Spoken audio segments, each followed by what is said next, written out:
Have you ever found yourself standing at a crossroads where every choice feels like both a risk and a revelation? That's where my story begins, a moment when life demanded I choose between the safety of the familiar and the terrifying unknown. Looking back now, I can't say the journey was easy. It was messy, painful, and at times unbearable. But it was also transformative, teaching me what it means to truly find yourself when everything you thought you knew is stripped away. I share this story not because I have all the answers, but because I believe there's strength in vulnerability, and perhaps in these words, you'll find pieces of your own journey reflected back. So let me take you to the beginning, to a time when I was lost, searching, and desperately trying to find a way to belong, even if it meant breaking away from everything I'd ever known. I recently discovered the depths of betrayal one can face, not from strangers, but from one's own family. For years, I had diligently saved every penny, sacrificing luxuries and late nights out, all to fund the dream wedding my husband and I had envisioned, a grand beach celebration, a tribute to our shared love for the ocean. The thought of exchanging vows against the serene backdrop of crashing waves was my motivation through countless hours of work. But little did I know my parents' people I trusted implicitly were weaving a web of deception that would unravel everything.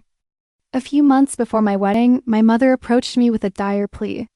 She painted a grim picture of my father's deteriorating health, claiming his diabetes had spiraled into a life-threatening condition requiring an exotic, unaffordable drug not covered by insurance. Fear gripped my heart, and without hesitation, I transferred $115,000 to them, believing it would save his life. Yet, every visit to my parents' home raised more questions than answers. My father, supposedly on the brink of collapse, seemed curiously normal. My mother dodged every request to see medical reports, brushing it off with flimsy excuses. It wasn't until a seemingly innocent conversation with my brother shattered the illusion. He was fresh from a lavish European honeymoon, funded entirely by my parents. The truth hit me like a freight train. There was no medical emergency. My parents had fabricated the entire story to steal my hard-earned savings and bankroll, my brother's extravagant escapade trip dripping in luxury, from five-star accommodations to Michelin-starred restaurants. My dream wedding had been sacrificed for his fleeting indulgence. When I confronted my parents, they didn't even deny it. Instead, they justified their deceit, claiming my brother had been struggling emotionally and needed this honeymoon to find his footing. They dismissed my outrage, insisting I was young, had plenty of time to earn the money back, and should prioritize family over personal desires. The betrayal cut deep, leaving a wound that no apology could mend. My heart burned with fury and sorrow, realizing the extent of favoritism they had shown my brother, while my years of effort were brushed aside as trivial. This shocking revelation forced me to reevaluate everything: the wedding, my relationships, and even my trust in those I once considered my strongest support system. The fallout was just beginning, and the battle for justice loomed on the horizon. The betrayal I endured was only the beginning of a series of crushing realizations that dismantled the foundation of my trust. After confronting my parents about the stolen money, I naively hoped for some semblance of remorse or an effort to repair the damage. Instead, their unapologetic attitude revealed just how deep their favoritism for my brother ran. While I was grappling with the financial and emotional fallout, they continued to treat him like a king, lavishing him with attention and support. My outrage was met with dismissive remarks. "He's your younger brother. You should help him succeed," they said, as though my sacrifices and hard work were inconsequential. With my wedding plans in shambles, I confided in my fiancé, who was equally devastated. Our dream ceremony, meticulously planned down to the smallest detail, now felt like a distant fantasy. We were forced to cancel the venue, disappoint our guests, and settle for something far more modest. Every time I saw the blank calendar where our wedding date had once proudly stood, it felt like a dagger to my heart. My fiancé tried to be supportive, reassuring me that our love didn't depend on a grand celebration, but I couldn't shake the bitterness that lingered. What stung the most was the realization that my parents never intended to make amends. My attempts to establish boundaries and demand accountability were met with resistance and manipulation. My mother accused me of being selfish and ungrateful, twisting the narrative to paint herself as the victim. She even tried to guilt me into silence, saying that airing our family's dirty laundry would ruin their reputation. Meanwhile, my brother remained oblivious or perhaps willfully ignorant of the damage his actions had caused. He avoided me entirely, enjoying his newlywed bliss without a care in the world. I began to feel like an outsider in my own family, questioning whether I ever truly belonged. Each interaction was fraught with tension, as if a silent war was raging beneath the surface. The home that once felt like a sanctuary now felt suffocating, filled with unspoken resentment and fractured trust. My fiancé urged me to prioritize my own well-being, but the emotional toll was immense. I was caught in a whirlwind of anger, sorrow, and disbelief, desperately searching for a way to rebuild not only my savings, but also my sense of self. As I began to pick up the pieces, one thing became clear. The road to healing would be long, and I couldn't rely on my family to walk it with me. In the aftermath of the betrayal, a bitter realization settled over me. I had to distance myself from the very people I once trusted most. My family's indifference to the chaos they had caused left me with no choice but to forge a new path, one that did not rely on their approval or support. The decision was agonizing. After all, they were my family. But every attempt at reconciliation felt like a futile exercise, with my parents staunchly defending my brother's actions and dismissing my pain as overreaction. I was no longer just the dutiful older sibling. I had become an unwelcome reminder of their own shortcomings. My fiancé stood steadfast by my side, his unwavering support the one light in an otherwise dark time. He encouraged me to focus on what we could rebuild together, reminding me that the strength of our bond didn't depend on anyone else. With his help, I channeled my anger and heartbreak into a renewed determination. We decided to start fresh, leaving behind the shadow of my family's betrayal. It wasn't easy. Every step forward felt like an uphill battle, weighed down by lingering doubts and the ache of what I had lost. As we worked to rebuild our wedding plans, I began taking steps to reclaim control of my finances and my life. I took on extra work, sacrificing sleep and leisure to replace the money that had been stolen. It was exhausting, but it also gave me a sense of agency I hadn't felt in months. Slowly, the pieces of my dream began to fall back into place. Though our new wedding was far simpler than what we had originally envisioned, it became a symbol of resilience and love, an affirmation that we could overcome anything together. Despite the progress, the wounds left by my family remained raw. My brother continued to evade accountability, while my parents grew colder and more distant. I realized that no apology would ever come, and even if it did, it might never be enough. This realization didn't come without pain, but it gave me clarity.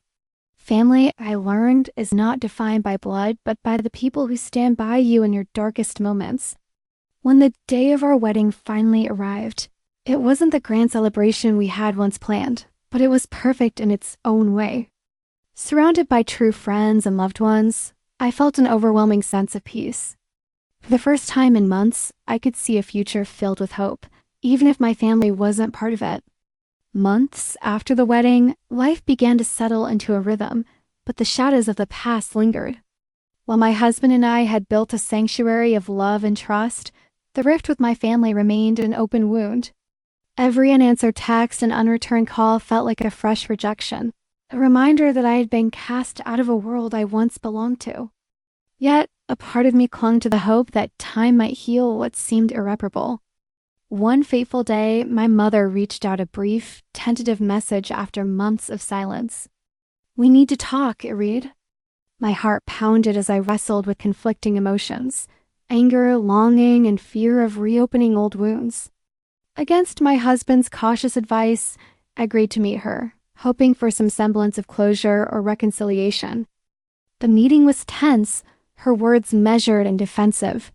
She spoke of family unity and how my absence had caused strain, but there was no acknowledgement of their betrayal or my pain. My brother's actions were brushed aside as mistakes, while my decision to distance myself was painted as overreaction. It became clear that she wasn't there to mend bridges, but to regain control, to rewrite the narrative in their favor. As the conversation unfolded, I felt a growing sense of clarity. For months, I had blamed myself, questioning whether I'd been too harsh or unforgiving. But now, hearing her dismissiveness, I understood that their refusal to take responsibility wasn't my burden to carry. This was my moment to let go, not just of the hope for reconciliation, but of the guilt and shame that had haunted me. I left the meeting feeling surprisingly liberated. It wasn't the resolution I had hoped for, but it was the closure I needed. Returning home, I shared everything with my husband, whose unwavering support reminded me that I wasn't alone in this journey. Together, we decided to focus on the life we were building, unburdened by the weight of my family's dysfunction. In the months that followed, I channeled my energy into strengthening the relationships that truly mattered. Friends became family, and our home became a haven of love and resilience. While the scars of the past would always remain, they no longer defined me. I had found peace not in the validation of others, but in the strength I had discovered within myself. Over the following months, I found myself at a crossroads. Although I had begun to heal from the emotional scars left by my family, the wounds of betrayal remained tender. The pain of being disowned still lingered, despite the loving support of my husband. There were nights when I would lie awake, wondering what could have been, questioning whether I had made the right decision. My heart ached for the relationships that might have been salvaged, but I knew that trying to force reconciliation would only prolong my suffering. As I worked through these inner conflicts, a strange sense of strength began to emerge. I realized that I had been so consumed by my family's expectations, by their love that came with conditions, that I had lost sight of my own worth. I had been taught to believe that family should come first, no matter what, but the truth was, they had never truly been there for me in the way I needed them to be. I had spent my life trying to earn their approval, only to be met with rejection. One afternoon, my husband and I decided to take a trip to a quiet coastal town, a place where I could escape the memories that still haunted me. Walking along the beach, I finally felt a sense of release. With every step I took, I shed the weight of guilt, resentment, and self-doubt. The wind, the waves, the vastness of the ocean all felt like a metaphor for my journey endless, unpredictable, but beautiful in its own way. When we returned home, I felt different. Stronger, more sure of who I was and what I deserved. I began to take more time for myself, to nurture my mental and emotional health, and to focus on the things that brought me joy. I reached out to friends who had supported me unconditionally, and together we created new memories that didn't have to be tied to my past. In time, I realized that family, in the traditional sense, didn't define me. I had created my own family, a family built on love, respect, and mutual support. And although the wounds from my past would never fully heal, they no longer held the power to dictate my happiness. The future was mine to shape, and I was finally free to live it on my own terms. As time passed, the emotional turmoil gradually faded into the background of my life. Yet, despite the growth I had experienced, there was still a lingering sense of emptiness, a void that I couldn't ignore. The family I had once cherished had now become nothing more than distant memories, blurred and fading.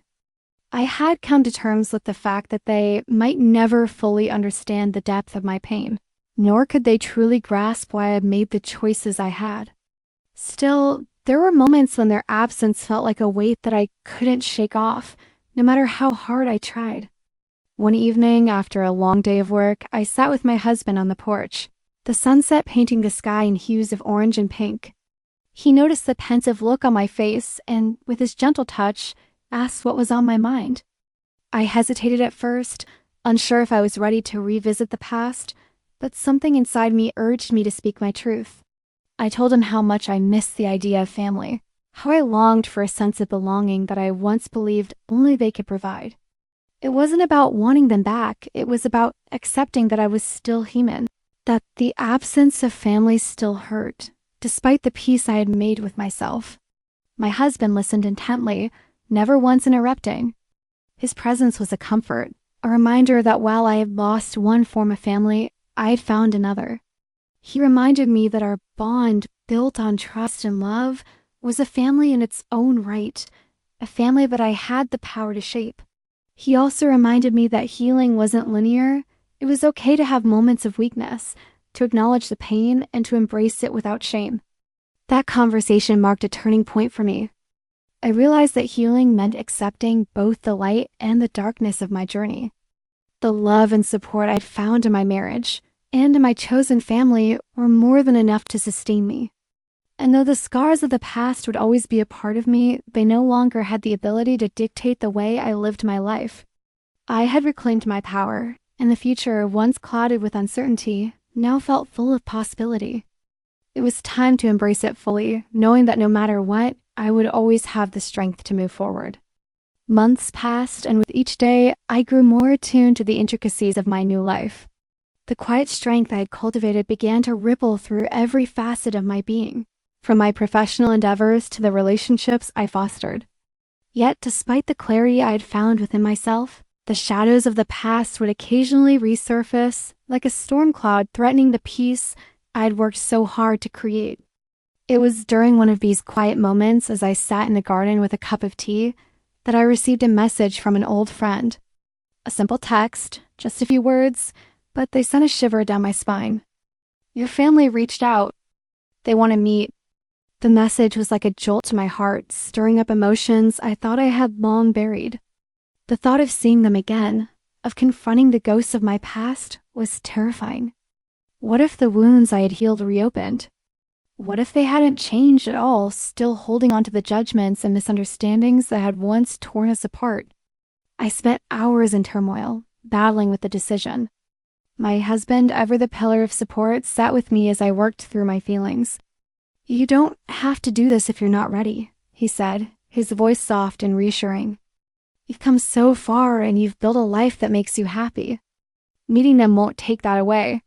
His words were comforting, but they also felt like a challenge. Had I truly healed, or was I just avoiding the very thing that could bring closure to my story? Finally, after much reflection, I decided that meeting them wasn't about seeking their approval or forgiveness. It was about finding peace within myself, a final step toward reclaiming my narrative. I arranged the meeting, knowing that whatever happened, it would be a moment of growth. And so, with a deep breath, I took the first step toward facing the past, ready to see if the family I once knew could ever be a part of the person I had become. When the day of the meeting arrived, I was anxious, but there was also a sense of calm. I had no idea what the future would hold, but I was no longer the same person I'd been when I walked away. I was stronger now, and whatever came next, I knew I would be able to handle it. The journey wasn't over, but I was finally ready to move forward, no longer defined by the past.